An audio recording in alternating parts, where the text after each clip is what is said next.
Folks, I am really excited about our guest today. You may have seen her on TV, whether it's CNN or MSNBC or other places, but she is huge in the resistance and she's done a lot of stuff to help point us in the right direction for this weekend's No Kings marches.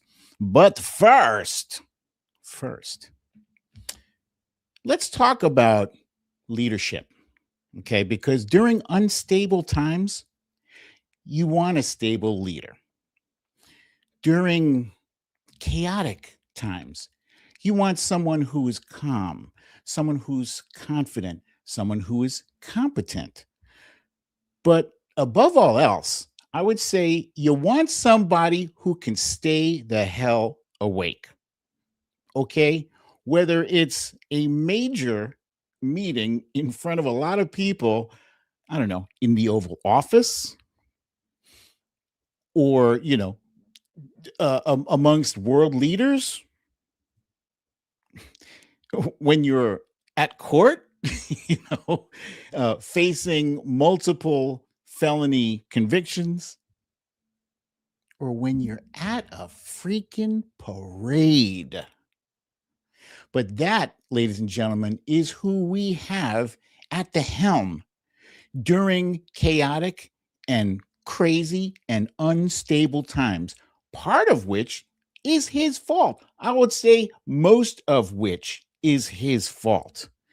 We've got gas prices that were, I don't know, $3.10 when Joe Biden left office, and now they are scratching $4 per gallon. We have a war in the Middle East.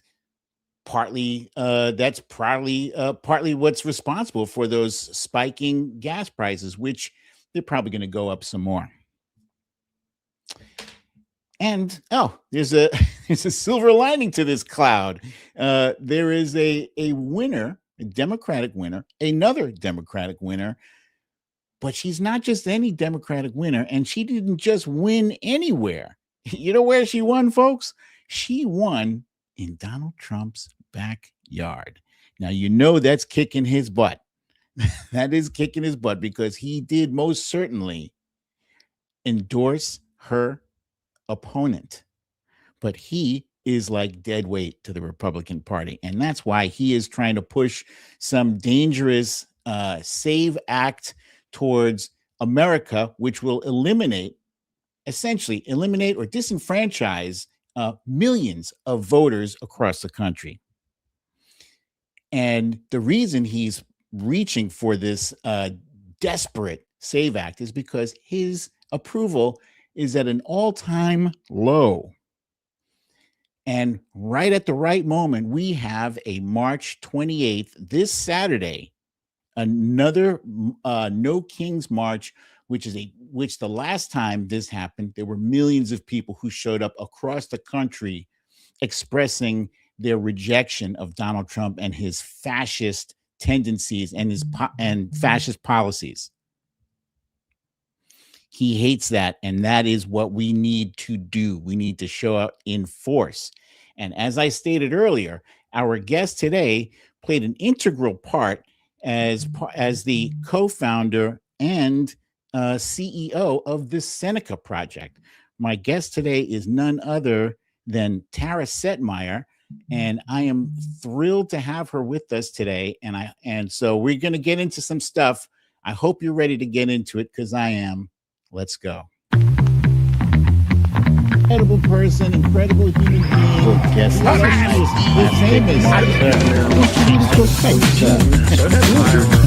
yes.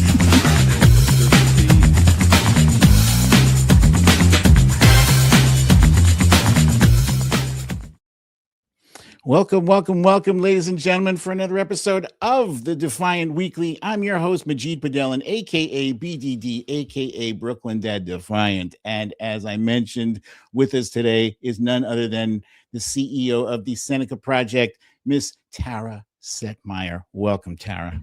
Well, thank you for having me. My husband's from Brooklyn, so I appreciate the Brooklyn representation. Joe and I are proud Jersey girls, so we always talk about being from Jersey. But now I get to hang out with a brother from Brooklyn other than my husband.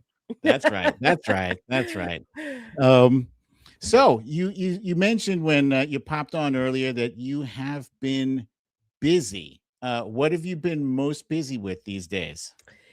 Well, I appreciate the intro and mentioning our work with No Kings. I mean, the Seneca Project, we are a women-led super PAC that focuses on content and messaging. And so we are award winning. We won a Webby Award last year, which is similar to it's like the Oscars of content and the Oh internet. yeah, So yeah, yeah. very, very proud of that for an ad we did in 2024 called American Girl, and a lot of people saw that. It went viral. We're a very small operation, all, like I said, all women led, and so we are constantly trying to be on the front lines, pushing the messaging so that not just for women, but mainly galvanizing women, pro democracy messaging to explain what's at stake. And when the No Kings protests started last year, a credit to Indivisible and those other organizations that saw that it was important to get people up and out after just people feeling so despondent with Trump coming into office, and just the absolute fire hose of fuckery that happened from day one with the pardons and then Doge and then like the decapitation of the government, of our agencies, of all of these things going on at one time. People were just overwhelmed and just still recovering from the loss in 2024. We didn't stop. There are a lot of us who didn't stop. There were many on the other side, I mean, on our side, who just couldn't deal with it and just kind of retreated for a while, but we didn't have the luxury of doing that. The enemy never stops. That's And right. so we continue to put content out. We continue to put ads out. We continue to challenge this administration. And when No Kings had their first march in their protests in June, we were out there. We put out some really cool promos for it. And we're like galvanizing people. That's right up our alley.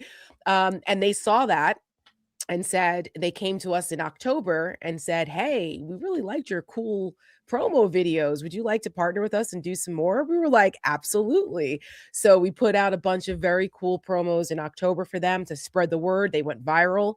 Of course, there was record number of people at the No Kings marches in October. It's just gotten bigger and bigger. And then they came back and partnered with us again. And this time we put out four different promos, three promos and one ad that we produced for them in their name, but we did all the work that is running right now on Fox News. And it's I think it's it's posted everywhere.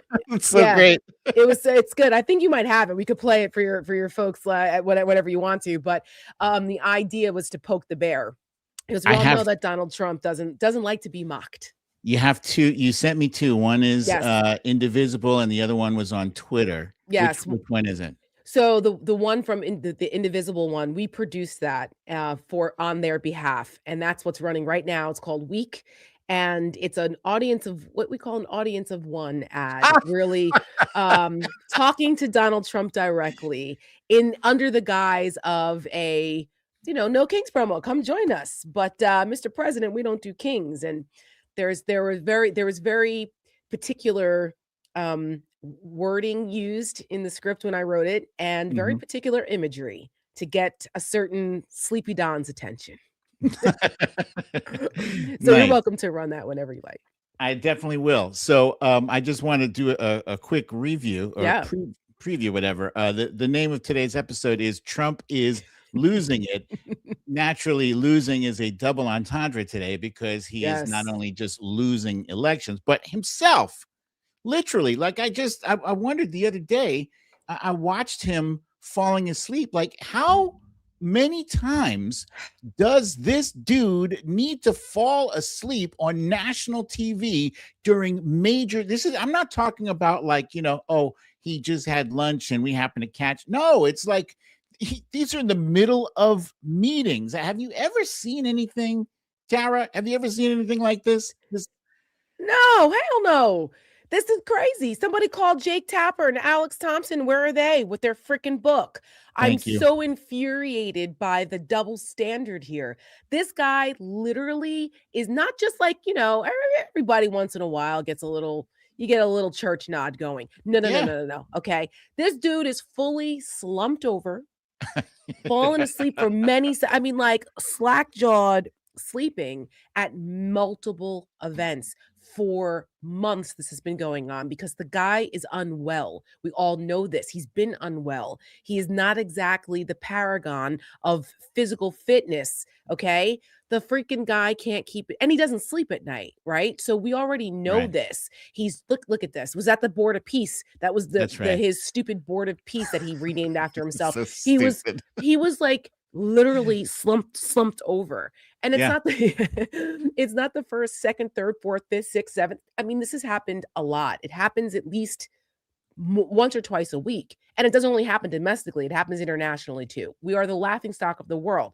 Yeah. And he knows that, but is in denial because every accusation is a confession with this guy. And that's the thing. Like what? So it's not just that he made it a staple of himself to call Joe Biden Sleepy Joe, right? Right. It's not just that concerns me. Let's call it concerns.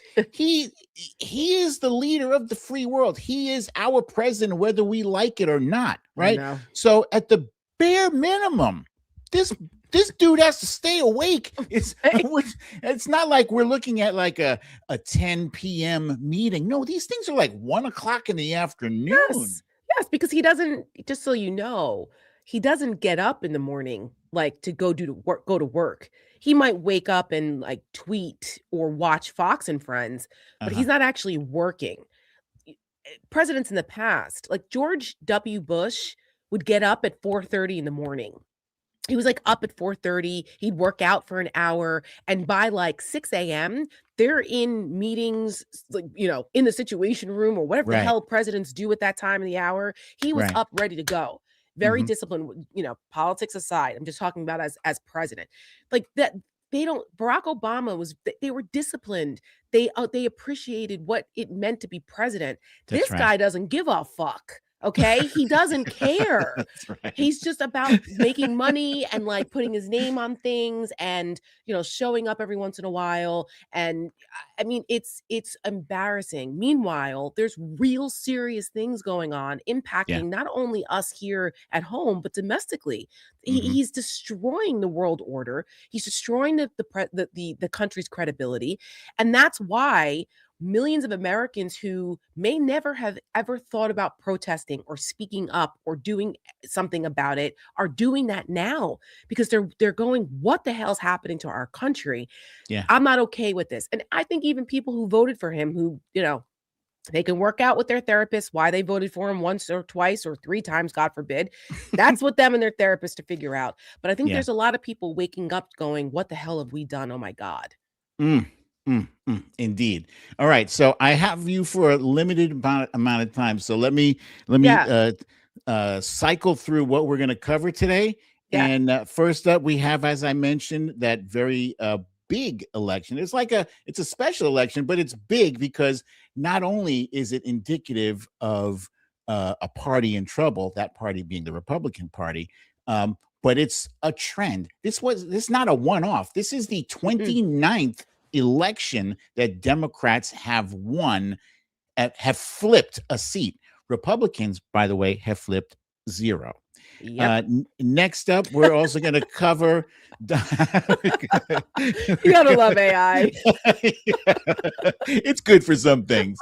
We're going to cover how Donald Trump has done the taco thing again with Iran because, again, he has no plan. He is non-compos mentis. We are flying without a pilot. And last but not least, ICE has been deployed to the TSA to help alleviate the traffic, the line waiting. But honestly, it seems to me more like a test run for deploying ICE at polling stations during the midterm. Because what are they doing? They're not even doing anything at these airports. So nope. Yeah, they're doing nothing but standing around and chit-chatting, drinking coffee. Oh, they'll check some IDs, but and they're like in groups just wandering around. They're Yeah. getting paid, by the way, while TSA workers, who are the ones actually doing the real work, are not. So I can't imagine that is ingratiating them to each other, because they're both No, under the Department of Homeland Security. So that's right. it's insane. And Joe and I talked about this yesterday on our show, Big Effing Deal. I'm like, if you look at the flak jackets that they have on, and it says ERO, right? That's Yeah. enforcement and removal operations. That's what ERO stands for. Oh, What the hell are they doing at the airport, standing around, if it's not to either enforce and remove people, like they did to that poor woman in San Francisco, so that or is it to get a sense of, are they surveilling? Are they intimidate. intimidating? Exactly. Are they getting the American people used to their presence? Because, not for nothing, but the ICE hasn't really been at the forefront of the news since the war in Iran, because Mm, the war of choice and distraction, which is that's what I right. call it. So Epstein and both the ICE overreach, have been swept off the front pages, because that was reaching the point of critical mass, and That's right. Donald Trump's approval rating was plummeting, and it still is, Still, yeah. because the war is not popular, because he doesn't know why. The American people are like, what the fuck? What are we doing in war in the Middle East? I thought we were supposed to be done with that. So Mhm. it's not working as far as political capital is concerned, but it has taken the attention, unfortunately, off of those other big issues. But putting ICE in the airports just reminded everyone the Yeah. week before, the March 28th, where the flagship No Kings event is in Minneapolis, like, Oh.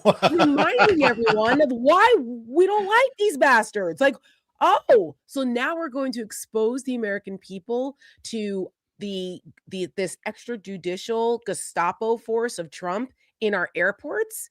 Yeah, Like, there most was people didn't have interaction with ICE, but now they're about to see, oh, these guys? yeah. What whose bright-eyed dumbass idea was this? Pick one, because it's a packocracy with these people. There was a genius who was like, we've got a really bad situation with the lines going out the door, so let's make it worse and let's add ice to that. Right. Yeah, Exactly. Like, because again, these are not people who are behaving and making decisions based on political losses, wins or losses. These are people that seem like they're making decisions based on they're not leaving. They're not right. concerned about the elections. I've been in politics for over 30 years. I was a Republican for 27 of those years. So actually, it's been, let's That's see, since wild. 1993. So 33 years of me being involved in politics, since I was a freshman at George Washington University in Washington, D.C. And in 2020, I quit the party, because I was always never Trump. Just for people who are unfamiliar with me, I was a never Trumper from the very beginning. When I was on CNN as a contributor for many years, I was one of the most prolific national never Trump voices from day one. So I've Yeah, always been against this guy. I wasn't one of those people who made it a business decision, or made it a decision of convenience to all of a sudden say, "Oh, I'm against Donald Trump now." There's a lot of those mhm. out there. That wasn't me. So I thought maybe potentially I could be a conscience, along with like Michael Steele and some of the other sane Republicans, to be like, what are you guys doing? Holding a mirror up, calling out the hypocrisy very loudly. I used Clearly, to we were outnumbered. I used to hate Michael Steele. Oh, I'm sure you probably used to hate me. I mean, there were a lot of people that No, I was were I not didn't. fans of mine because of my positions, but I was never a crazy. What I mean? I Yeah, was never part of that MAGA movement. I was never a crazy. I used to call myself a common sense conservative. And I still have a right of center worldview on things. Some things. I've also evolved on a lot of things too. I never thought I'd be out there, marching, saying abolish ICE, for God's sakes. I come from a law enforcement family. So, I mean, it's my husband's a federal officer and has been for oh, okay. 25 years. My grandfather was captain of my hometown police department in Paramus, New Jersey for 40 years. Like, Can I I ask come you, from law enforcement. So this is crazy to me, but it's the right thing to do. They're wrong. what does your husband think about ice? Oh, Does he have horrified. opinion about that? Yeah. Yes, he's horrified by them. And my husband's black. So he's a black officer. I will not say what agency, just to what Yeah, no, department no. or You don't agency, to have to. protect him, but Yeah. he's horrified by this. First of all, they are dishonoring the badge. They are Hmm. dishonoring it. He went through very extensive training. Yeah. He's been on the job for 25 years.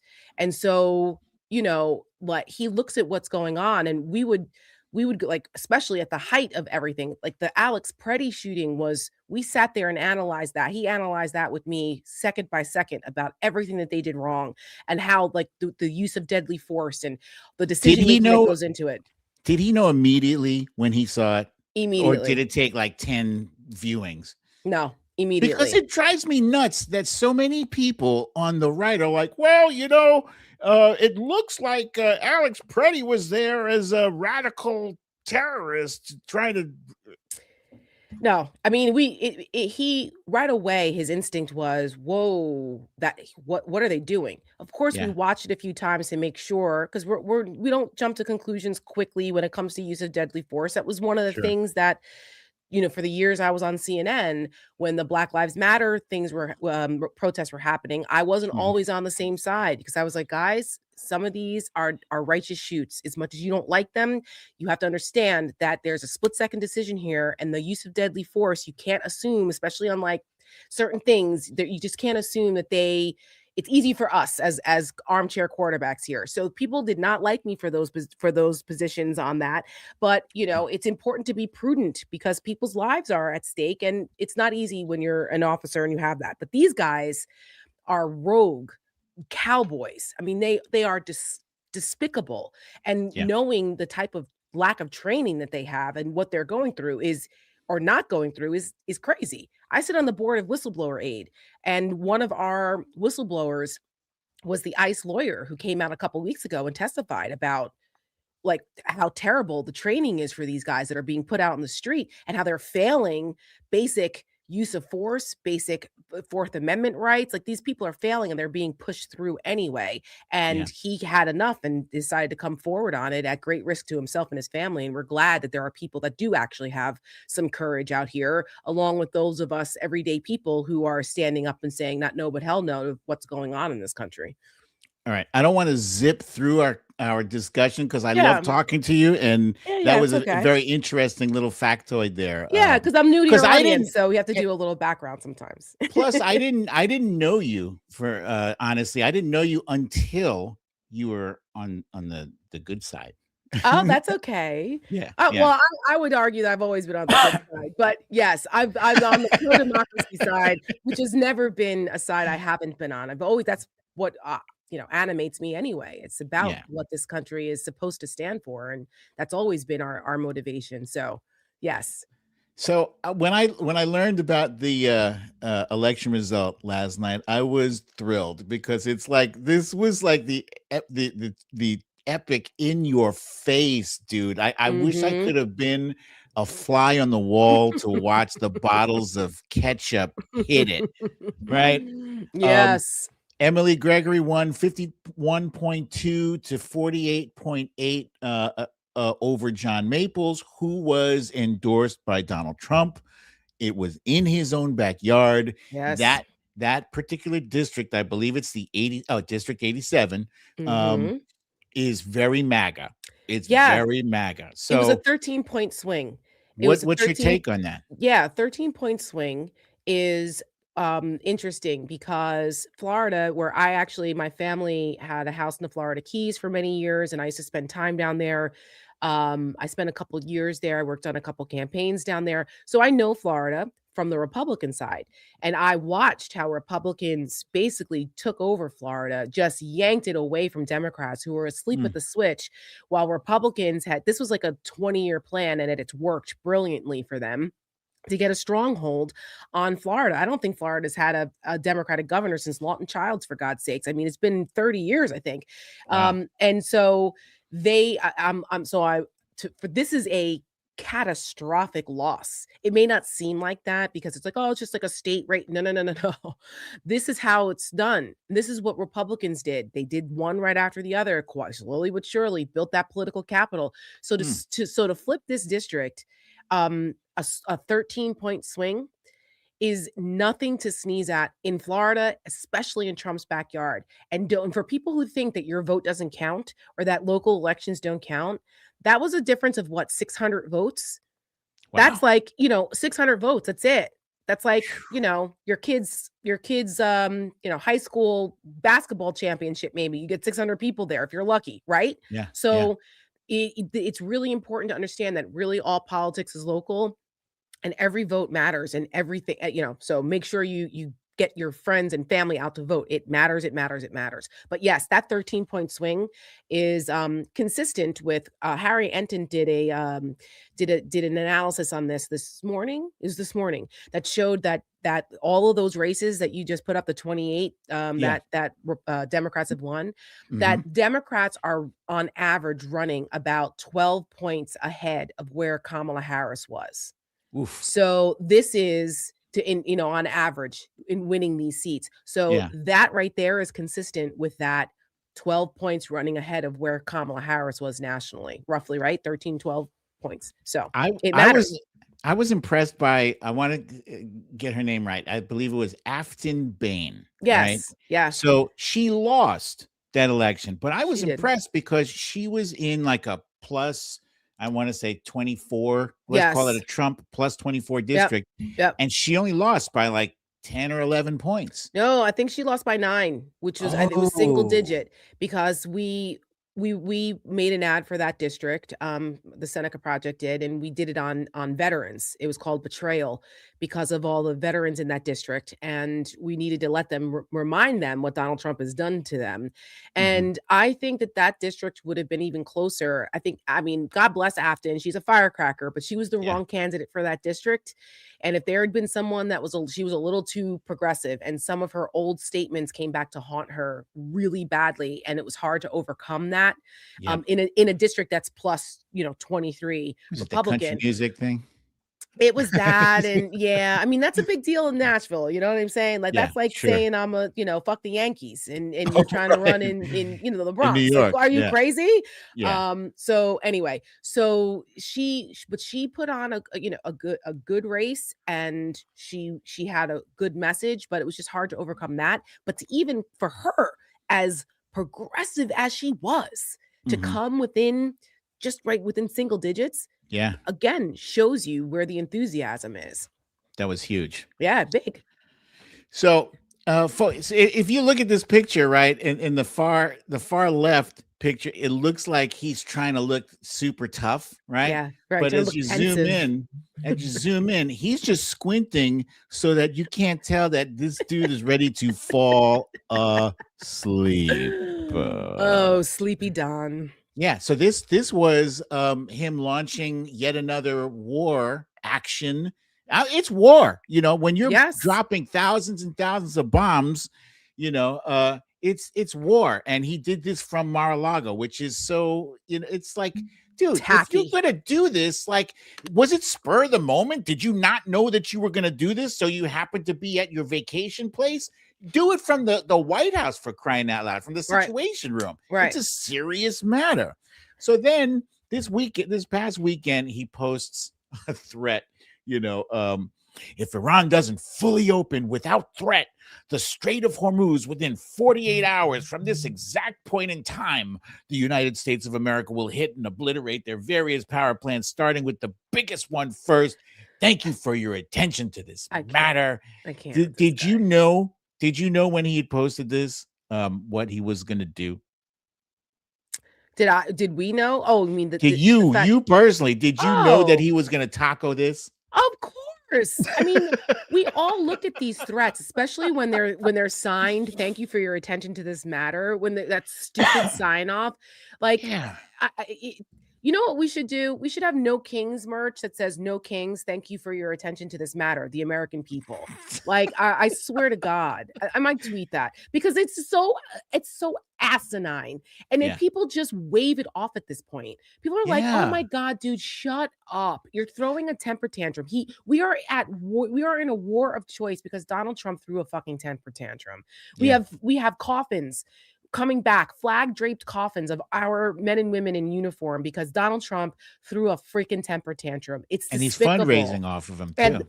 and then fundraising off of it because we all know he doesn't give a damn about our military and he Yeah. thinks they're suckers and losers. And he demonstrates that every freaking day.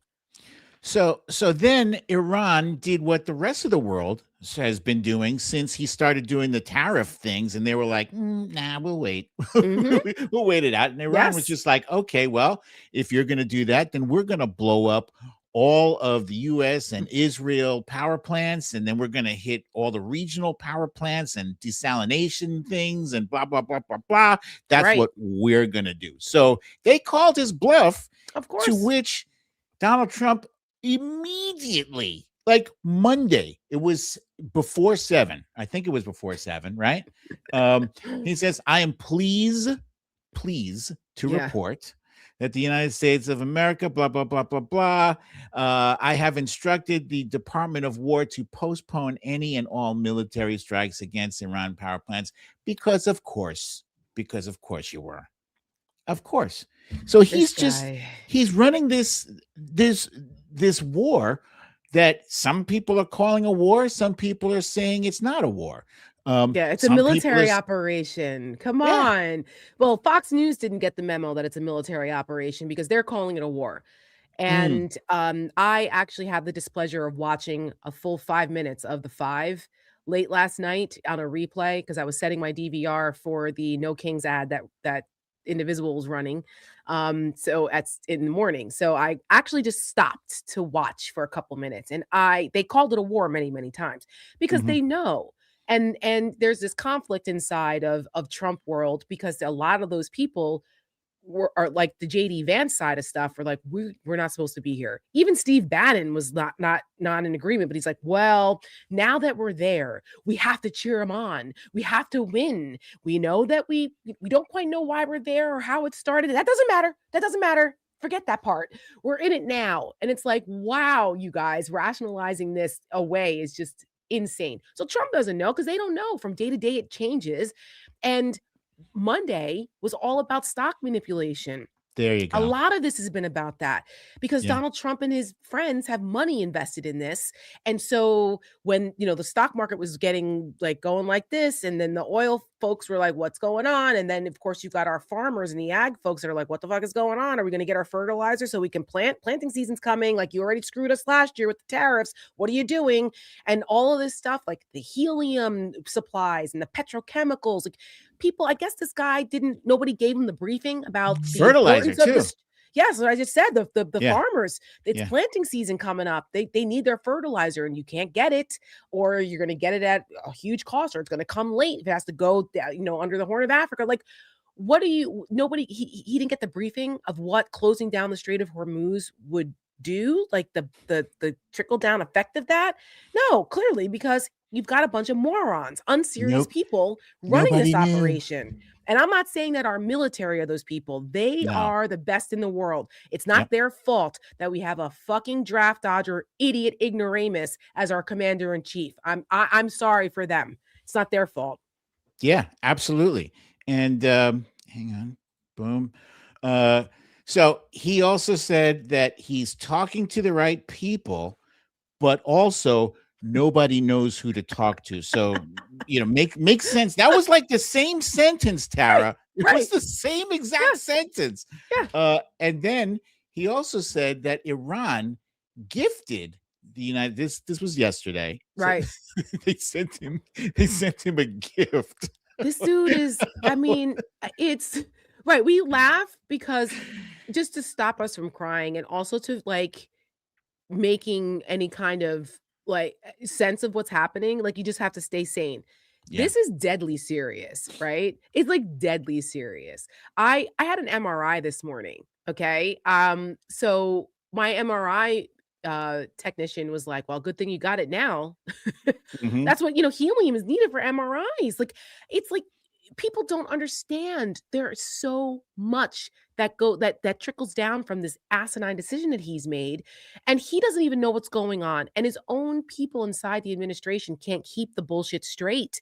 So that's why he's at 34 or 36% approval rating depending on which Yeah. poll you look at. But like that is 62% awful. disapproval. Yes. 62. Yeah. That's right, that's awful. That's so bad.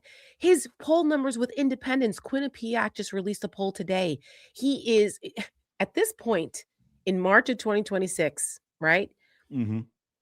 compared to, I think it was October of 2018, which was the last big midterm election win for Democrats, right? Democrats in October of 2018 were plus 11. Right now, with independents, Mhm. right now they are a plus 37 with Oof. independents right Wow. now. So Dang. this is so bad. And he's losing support among men. He's losing Mhm. support among men under 25 because they don't like this sending us to war crap. What? Yeah. They're the ones that got to go. Yeah. So, this is a disaster for him on so many levels because there's just no cohesive strategy. And I don't know how this ends. I don't know what Now, a quote win looks like. I wanna play your video because I know we're Oh running yeah. out of time, but before I do, I wanna Yeah. ask you, prediction. Mhm. This Friday is the new deadline. Bold prediction from you. What is he gonna do? Is he going to extend it again? Is he going to just cut it and start bombing as he said he was originally gonna do? What is he gonna do? I think that, well, there's 2 deadlines on Friday, right? You've got 2 things converging at once. You have the TSA agents and many inside the Department of Homeland Security not getting paid again if they don't strike a Oof. deal. So that's gonna be the 3rd paycheck that they've lost. That is gonna be catastrophic as a PR thing again, and to those Yeah, poor families and those yeah, workers. You already have hundreds of TSA workers either quitting or calling out. We've already had one deadly aviation accident at LaGuardia with the air traffic controllers. I mean, so you have that collision course happening. And Republicans know this in the Senate, which is why they're trying to strike a deal outside of what Donald Trump says. He's like, I right. don't want a deal. Nah, fuck the Democrats unless the SAVE Act is in there. I, Yeah, I don't. And the more sensible, politically savvy Republicans in the Senate are going, dude, okay, we're not doing the SAVE Act the way you want it. We're not getting rid of mail-in voting because a lot of our people need mail-in voting. There's whole states that do nothing but mail-in voting. This is a yeah. problem. So Utah, we're I not. think, right? He freaking mailed and voted for that that He that that did. election that they just lost. Like, you Yep, hypocrite. And people see this. So anyway, there's that. And then this thing with Iran. Look, I think my that's your my alarm, by the way. that's okay. We got 5 minutes. I gave you a 5 minute grace period. You got me till 7:15. Thank you. Um, the thing with Iran, I don't see them as necessarily striking a deal because Saturday is going to be the largest protest in American history. Hmm, What would be the thing that takes attention away from the largest protest in American history? bombing. Ground troops in Iran. You don't send thousands of paratroopers and all of that manpower or military might over There's no there way. to Oh turn them my god. around. I'm Wait, sorry, but you don't. you So think I he don't think. you think he's gonna go ground troops on Saturday?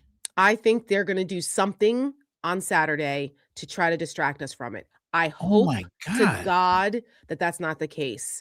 But like I said, you don't send that amount of military might. Just like we knew they were gonna launch some type of kinetic activity when they started sending all of those aircraft carriers and the C-130s and all of that they moved into the region. You don't do that on a bluff. And You plus know, they're trigger happy. He runs during around like a child pressing oh, I can blow these things up. Oh, we can do that. He doesn't mind sending everybody else's kids into harm's way. during sane times, you could almost count on the the Secretary of Defense being the blockade against that. The Of advice, course. Mr. President, that is highly inadvisable. Let's not do this. We don't have an exit strategy. Blah blah blah blah blah. Mhm.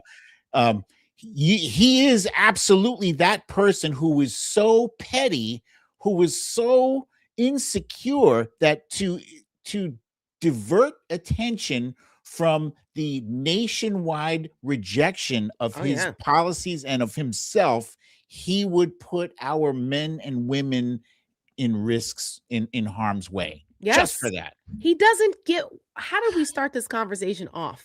He doesn't give a fuck. He Yeah. doesn't care. Those considerations only happen with a commander in chief who actually has an empathy gene. The guy doesn't have it. He's a malignant narcissist. So the Yep. faster that people on the opposition side, on our side, understand that you cannot treat this guy as a normal political actor, and the more aggressive the offense will be to go against him. Like, stop, like Chuck Schumer and these guys need to stop giving him the benefit of the doubt, or stop Yes. behaving as though this is the same political game you played 20 years ago or 10. It's Yeah. not. You have to play the game you're in, and you're dealing with a malignant narcissist who doesn't give a fuck about Mm. anyone else but himself and his Yeah. riches and his own family, and even only some of them. So, you know, that Yeah.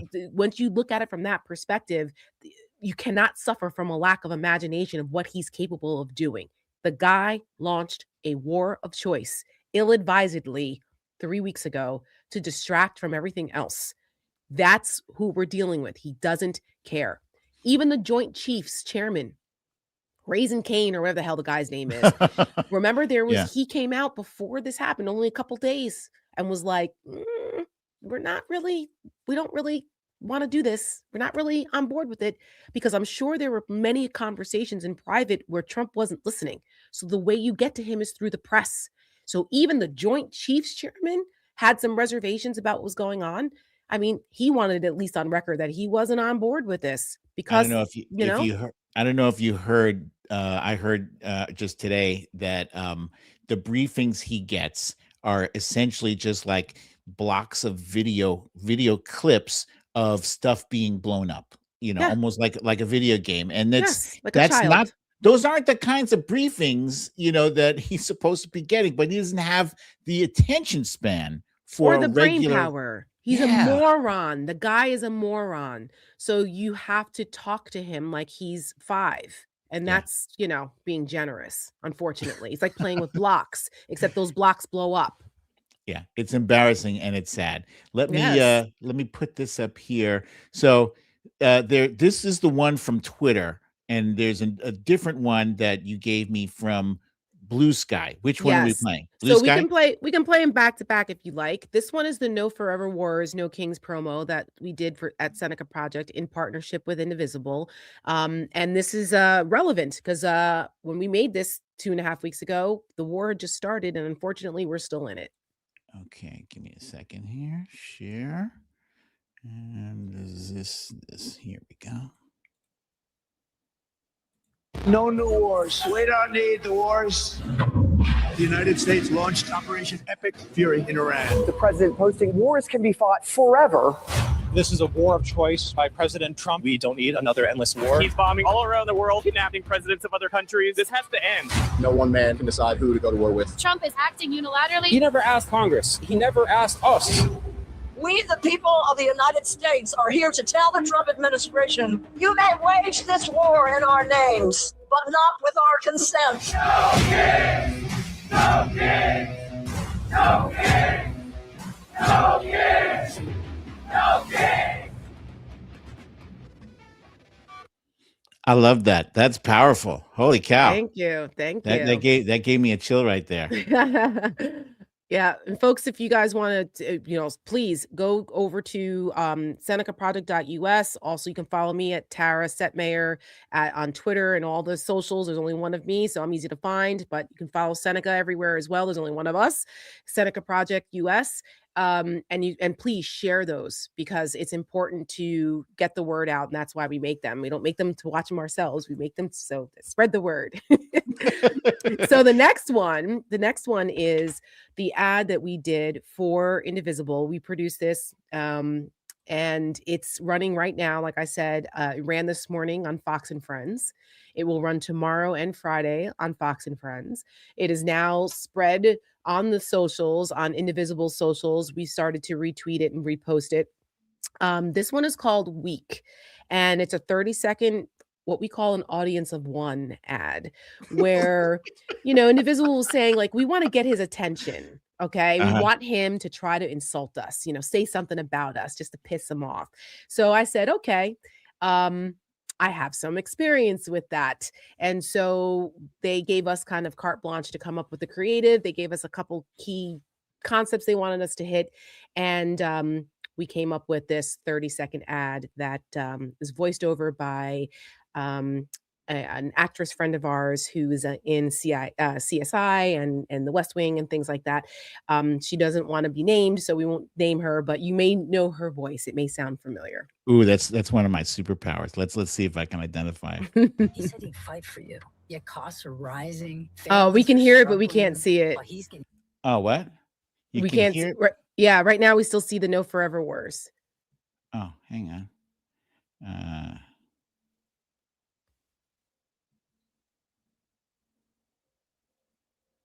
Oh, okay. So let's take that down.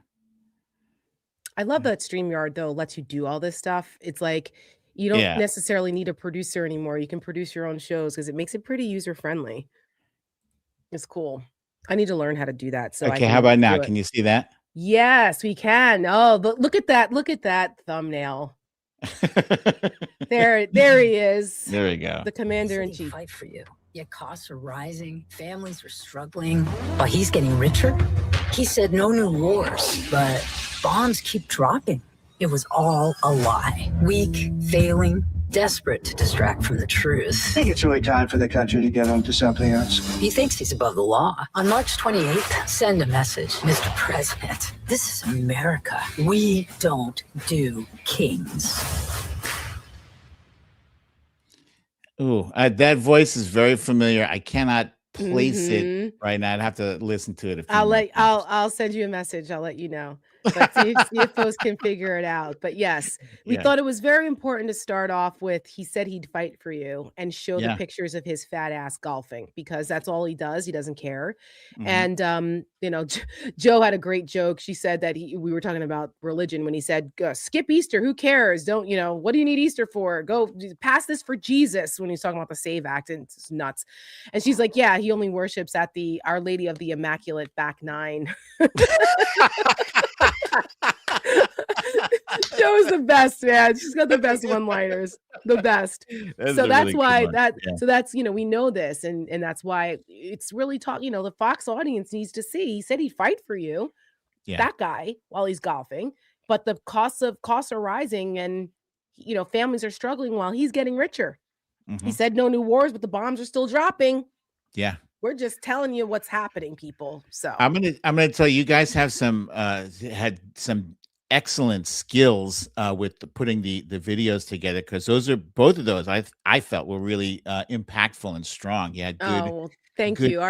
We have an amazing narrative team. Yeah, good narrative, good visuals, good audio, the whole kit and caboodle. Excellent. Thank you. Well, you know, like I said, we're award winning for a reason, and we're very proud of that. And shout out to New York Betty and Atlas Creative, or two of our editing teams that put those ads together, both women led. Oh, nice. Excellent. Yeah. And I think this year is probably going to be the year of like video propaganda. I think I saw 2 or 3 different video ads from Iran. One was a Lego thing, which was just nuts. They're hitting Trump as hard as, or harder than he's trying to hit them with the videos. Literally and figuratively right now, right? And I will leave you with this. The Iranians are very formidable opponents, and they are very patient. They've been preparing for this for 50 years. It's not Iraq. It's not Afghanistan. It's not Libya. It's not Venezuela. And this administration has fucked around, and they're finding out. And I want people to be very careful that they don't fall into the trap of what the Republicans are trying to set for Democrats, which is we're rooting for the terrorist state, or you don't want us to win. No, that's not what we're talking about here. We're talking about how you win matters, how we got here matters, and how we get out of this matters. Okay, it has nothing to do with rooting for them. No, they're a state sponsor of terrorism. The Ayatollah was horrible and deserved to die, but we're not. But how we got there matters, because if you do it extrajudiciously this way, what are you going to do to us here? Like that's the part that people are, you know, forgetting. So Thank It you brings so it much back. for saying that. Yeah. Yeah, no, I think it's important for, to put it in context. It's like nobody's rooting for us to lose or rooting for the Right. terrorists to win. Like, stop. Those are false equivalencies because they don't have an argument for why we're there, and they know it. So they substitute the argument for something else and try to trap you in that. And we're all smart enough to know better. Here's the bottom line. Donald Trump doesn't get to just drop bombs and abuse our military and screw over our allies and waste American taxpayer dollars without being held accountable. And that's what Saturday is about. That's what No Kings is about. That's why the collective righteous anger of the American people speaking out, letting them know and putting every elected Republican on notice that if you support this, we are going to vote your bastard asses out of office. And that's what No Kings is about. So I hope that everyone who's watching is going to go to one of the 3,000 rallies and protests that are happening across the country and makes their voices heard, because that silence is not an option. Tara, how do people find out where to go if they're at any different city and they want to attend one of these No Kings rallies? Yeah, so No Kings has been really good about this. You just go to nokings.org. And there's a locator. You put in your zip code and it will tell you where the nearest protest is. So from Hawaii to Alaska to Puerto Rico, they are everywhere. So I'm pretty sure that within an hour's driving distance, even if you're like out west somewhere, some of the coolest rallies were out in like Missoula, like Montana and Wyoming, there's almost nowhere that doesn't have some type of rally going on. And even if they don't, get your neighbors and a couple people and go on your corner with a sign. Make your voices heard. Nokings.org. Yes. Tara, thank you so much for joining me. This is a major thrill to have you here. This is your first time on the Defiant Weekly you were never on Storytime. So I'm really, really super happy that we were able to make this happen. I hope I can get you to come back at some point. Absolutely. I'm part of the Siren family now with you guys, and Joe is like a sister to me. And so I'm happy to be supportive, and where we can all raise our voices and galvanize folks, I'm there. Count me in. Awesome. And thank you for giving us the extra time here. You're welcome. My pleasure. Bye, guys. Peace. Okay. Excuse me.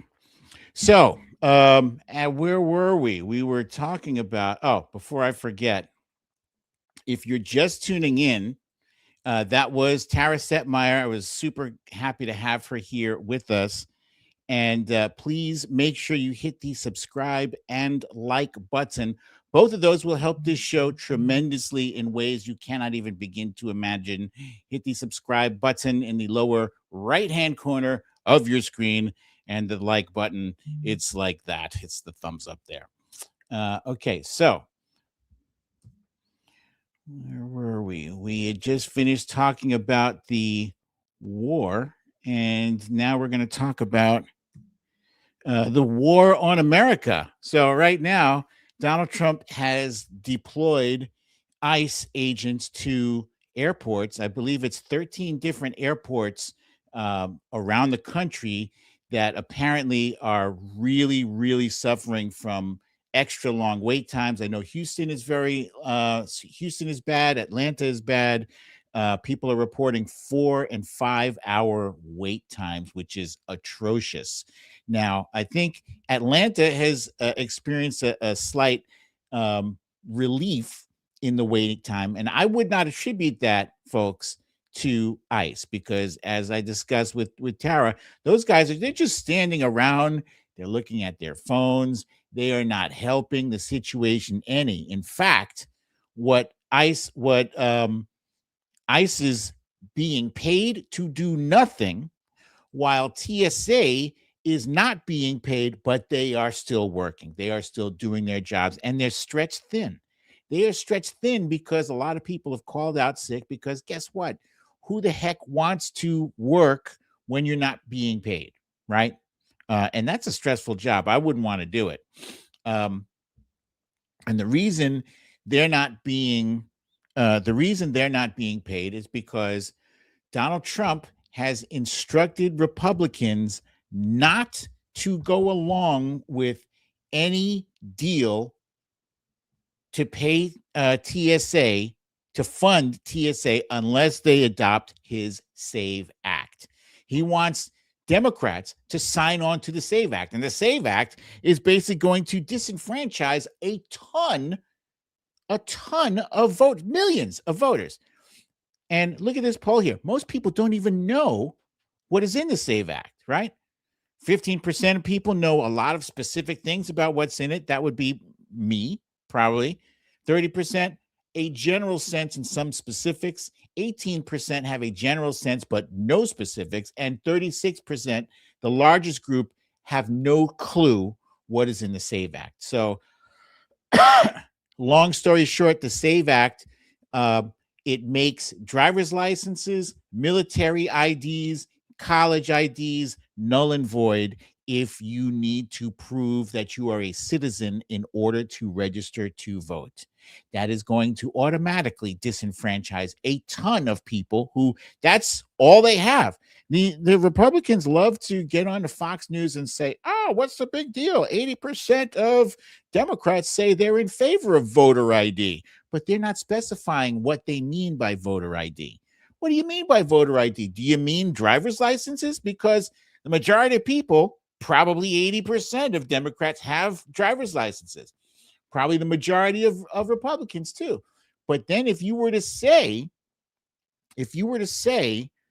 you can only vote if you have a passport, I think you're going to get some different answers. And I have a big problem with how these approval polls have been sent out and reported on. What's the criteria? Because I guarantee you most people don't have a passport, because I looked it up. And what I also found out is that if this SAVE Act were to pass, this would adversely affect Republican voters more than it would affect Democratic voters. Go figure. More Democrats have passports than Republicans. Surprise, surprise, surprise. So they want to latch this SAVE Act onto funding for the TSA, which is bullshit. Democrats are like, look, let's just fund the TSA.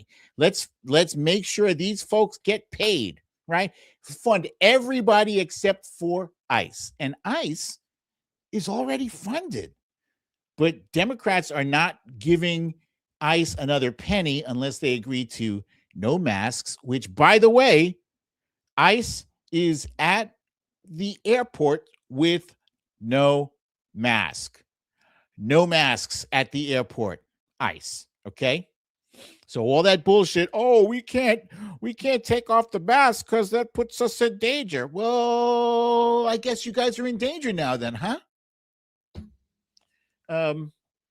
So they don't want to fund ICE with the masks, and they don't want to fund ICE without body cameras, without ensuring that they have to get judicial warrants in order to bust into somebody's house and grab somebody.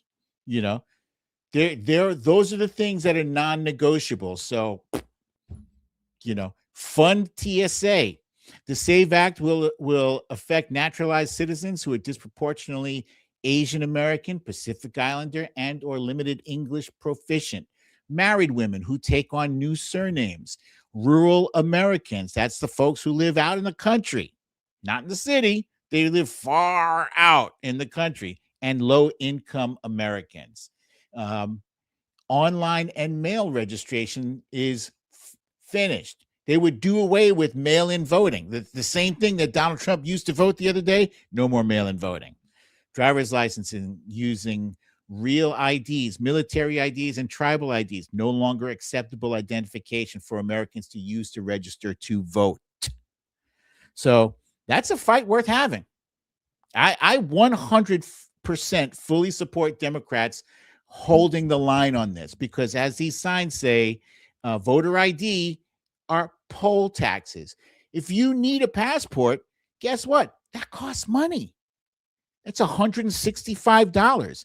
And if you are saying that you can only vote if you have a passport to prove you're American, well, guess what? you then have to go and get yourself a passport. And it's not just, $165 and you're done. No, there's like a whole lot of criteria. There's points. There's stuff that you need to do to get a passport. And sometimes you got to take off from work to get those things. You got to get a birth certificate. A poll tax, that used to happen back in the day when they wanted to stop Black people from voting. They would require that you pay a certain amount of money that the Black families would not have.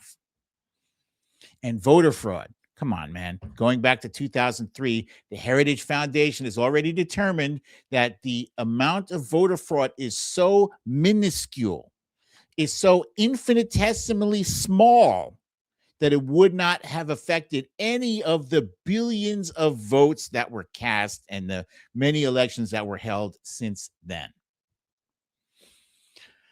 So the main reason this is such an issue is because Donald Trump and Republicans can read the writing on the wall. They see that not only is that loss in Mar-a-Lago's district not a one-off, the whole thing is a trend. Republicans are due for a major shellacking in November. This midterm election could be catastrophic. Not only could they lose the House, they could also lose the Senate. And I'm talking about a John Fetterman-proof Senate loss.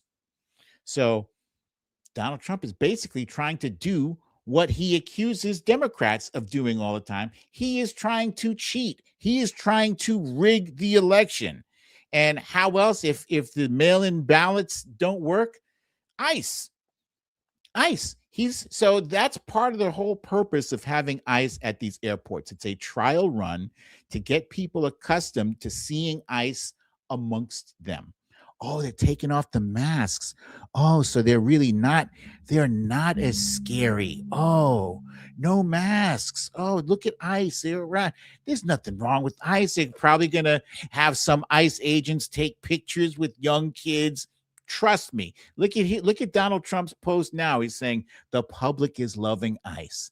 They are great American patriots. They just happen to have much larger and harder muscles than most, which is what they're supposed to have. So this is Donald Trump's attempt to give ICE a makeover, to make them look nice and friendly and palatable, to wash away the blood from the murders of Renee Good and Alex Preddy. But Steve Bannon said the quiet part out loud. He said, we can use this, ICE helping at airports, as a test run, a test case to really perfect ICE's involvement in the 2026 midterms. And then Mike Davis says, I think we should have ICE agents at the polling places. So you've heard it here. You probably heard it elsewhere too. Pay attention. Raise your voices loud. Raise your voices loud about this shit, because, they're not hiding it. They've been getting away with so much stuff, right? They figure most people aren't even paying attention because they're getting away with it. So this Saturday is going to be a large wake-up call to Trump and to Republicans who think we're not paying attention, but we really are. And it's not just us. When I say us, I mean it's not just Democrats, liberals, progressives. It's independents. It's a massive number of independents. And there's even some Republicans out there. You guys have seen those three-time Trump voters who say, if they could say anything to Trump now, he would say he's a pile of shit. Those are Republicans. They're not just Republicans. Those are MAGA Republicans. Here's Melanie D'Origo saying Republicans pretending voter suppression is voter ID is despicable. If the Save America Act was a voter ID bill, it would provide every eligible voter with a voter ID, but it doesn't. It just prevents eligible voters from voting. That's it. Look, they know. They know. The government knows where we are and who we are. They know. They know each and every person in this country. That's what the whole purpose of the census was for. They know who's a citizen and who isn't a citizen. if you want us to have voter ID, send it out. Create a voter ID, send it to every American who is of voting age. Make that happen. Do not charge us a cent. If you're serious about it, if you really concernicus about voter fraud, so make that happen, but don't charge us a penny for it. March 28th, no thrones, no crowns, no kings. This is going to be huge. I hope there are more people at these marches than have been at previous ones, because this will be another major repudiation of Donald Trump, who is living in fantasy land. Frankly, he's trying to pretend as though he's popular and that people love him. He's in a bubble. He's in a bubble. He's the emperor with no clothes. There's nobody next to him, behind him, in front of him, telling him, people hate you, bro. They hate how you act. They hate that you are starting wars. They hate that you broke promises with them. Your own voters. You broke the promise to not start new wars. You broke the promise to hold Epstein clients accountable. You broke the promise to lower prices. Everything he's doing is the exact opposite of what he promised in his 2024 campaign. So I wouldn't be surprised to see a whole lot of Republicans show up and raise their voices. I hope they do. I really, really hope they do, because we're facing. These are unprecedented times. People say that a lot, but it's real now.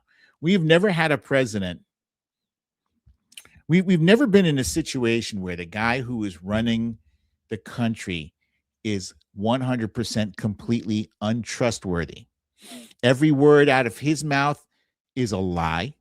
Every word out of his press secretary's mouth is a supercharged lie.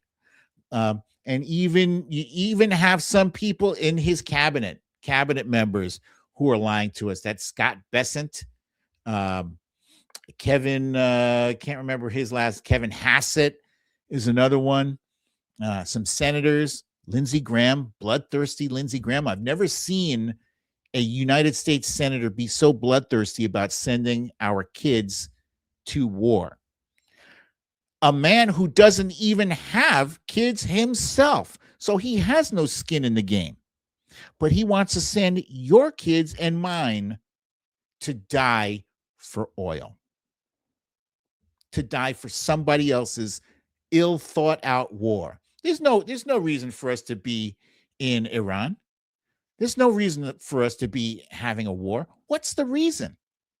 If you have a legitimate reason, do what at least the Bush administration, I can't believe I'm saying this because I hated what the Bush administration do. They lied, but at least they tried to sell it to us. They had public hearings. Have a public hearing about this. You're asking for $200 billion more? $200 billion that we don't have. If we had that $200 billion, why wouldn't you give it to people who need health care? Why wouldn't you use that $200 billion for school lunches or for cancer fucking research? They cut cancer research, but they want to spend $200 billion to drop millions of dollars worth of bombs on children, to bomb children's schools. This war is a farce. It's a disgrace, and it's an outrage.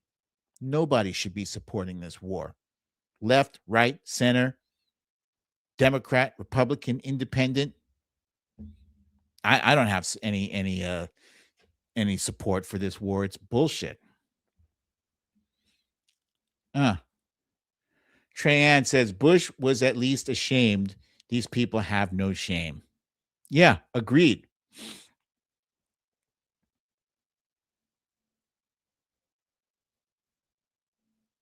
Oh, I forgot about that. Sharon Landry, thank you for bringing this up about the SAVE Act. That is another part of the SAVE Act. States need to pass on their voter rolls to the DOJ. Thank you. How did I forget that? Yeah. So why that's important is because by doing that, they create a national database of voters, and they want to ultimately nationalize voting. Why? Because then if Donald Trump or JD Vance or presumably some other Republican, because this is their way of ensuring, as Donald Trump said, ensuring that Republicans never lose another election for the next 50 years.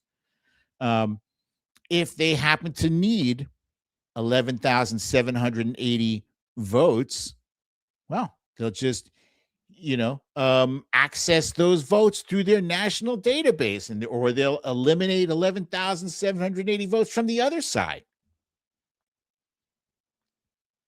That's what happens if you centralize the voting. So right now, the states have control of the voting, right? And the people who are managing these elections on a state-by-state basis, they take a lot of pride in what they do. They take it very seriously. It's a big responsibility that they do not approach lightly. And Donald Trump and some Republicans want to take that away. I wish the rest of the Republicans would take a stand and stand up and say, no more of this bullshit. I'm American before I'm anything else, before I'm Republican, before I'm, whatever. I'm American. And this is an un-American thing to do. If your policies are so shitty, then you shouldn't be forcing Americans to keep you in power. Come up with some better policies. Jeez. Oh, and look at this, Joanne Kennedy saying why we need those AI data centers to big brother our identities. So this is an interesting thing. I just saw a tweet and had a video attached, and this brother was talking about why they want Greenland, right? This is going to sound crazy, but who cares? They said that they want Greenland so they can house all of those, or a whole shit ton of AI data centers. Greenland, right? So the whole reason why these data centers use up so much water is because they have to keep these things cool, right? They have to keep them cool. They generate a lot of heat. Also need a lot of electricity. But look at Brad. Brad is here. Welcome back, Brad. Haven't seen you in a minute. What's up, brother? There he is. Good to see you, buddy. So yeah, I don't know what's going to happen, but some folks think that the bigger billionaires are going to pool their money to make a huge investment and purchase Greenland. So I don't know how realistic that is. I think I think people need to pay attention, and maybe they'll make Greenland such an offer that it's so absurd, it's so obscene, they cannot ignore it. I mean, imagine somebody offered you $100 million. Let's just say they offered you $100 million to up and move, just leave your house and find somewhere else to live. You know what? I would take that in a heartbeat. I'm not gonna lie. $100 million, that's life-changing. If I were to cut that in half, $50 million, sure, I'm on board. Cut it in half again, $25 million? Absolutely. You keep cutting it. I don't know. I think maybe I think 10 million might be That's no less than 10 million. Like 8 million, nah, it's like get out of here. With 10 million, all right, I'm out. But yeah, so they might be throwing the equivalent of something like that at the people in Greenland, so that they can do their devious AI data centers. Which I honestly, folks, I think AI is kind of a scourge. I think AI is dangerous. I think we're like sheep being led to the slaughter, and we just don't know it. It's fun and it's cute. I think people are using it now for memes and to write an essay and stuff like that. But there's more nefarious goals that the ultra mega rich have right now, and they want to squeeze every last drop out of wealth that they possibly can. And how to do that? To eliminate people from the equation. Mostly they want to eliminate the human workforce and automate most of it. Talking 80% automation, 20% human. And I don't know what we do about that. I think it was a mistake to allow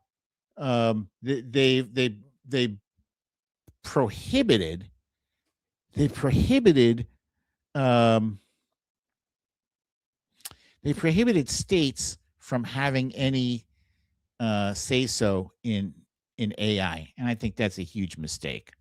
So hopefully we can correct that if we get a Democratic majority in Congress and a Democratic president. I hope they will reverse that, because it could be it could be the end of human civilization as we know it.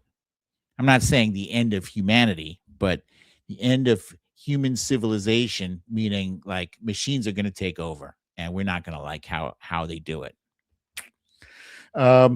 Briefly before I go, I just wanted to talk about Daredevil. If there's any Marvel fans out there who watched the first season of Daredevil Born Again, I watched the season premiere last night. Chef's kiss. It's absolutely wonderful. I've been reading. I still read Daredevil comics. I still have the physical books. I have so many in plastic with boards. I still read the stories, and I thought it was fantastic what they did. So I look forward to the rest of the season. It was very, very good. And finally, this week, I finally got a look at the latest, the new Spider-Man, the trailer for the new Spider-Man movie, and I'm beside myself in anticipation, waiting for this movie to drop in July. It looks really good. It looks like Peter Parker is going to go through some things without his girlfriend and his buddy, and some physical changes. It looks like a very clever story, and I'm excited about that too. So any questions, my peeps here? Let's see. We got Samantha Hawkins wants to know, what are we leaving the next generation, our children, grandchildren, and great-grandchildren? A trashed world and no peace. I'll tell you what I heard one billionaire say. He's a bizarre dude. His name is Peter Thiel. And he talks about like a transhuman future. I'm not exactly sure what that means. I believe it involves like uploading the human consciousness into a cloud or into mechanical bodies, so that our mind is converted, our minds are converted to digital, and then the bodies, they just live on forever in a robot, I guess. I mean, that's weird. I don't like that either. I think that's wrong. And I think there's a lot of people out there who are religious, who Christian, Muslim, Jewish, all those different religions should have a problem with that. They should. Lucy asking, how is wifey? Wifey is excellent. She has recovered well from her surgery, and she's back to being able to participate in physical activities and whatnot. Thank you for asking. Miller says the lack of regulation of AI is a huge, huge, huge issue. Thank you, Miller. Thank you for that.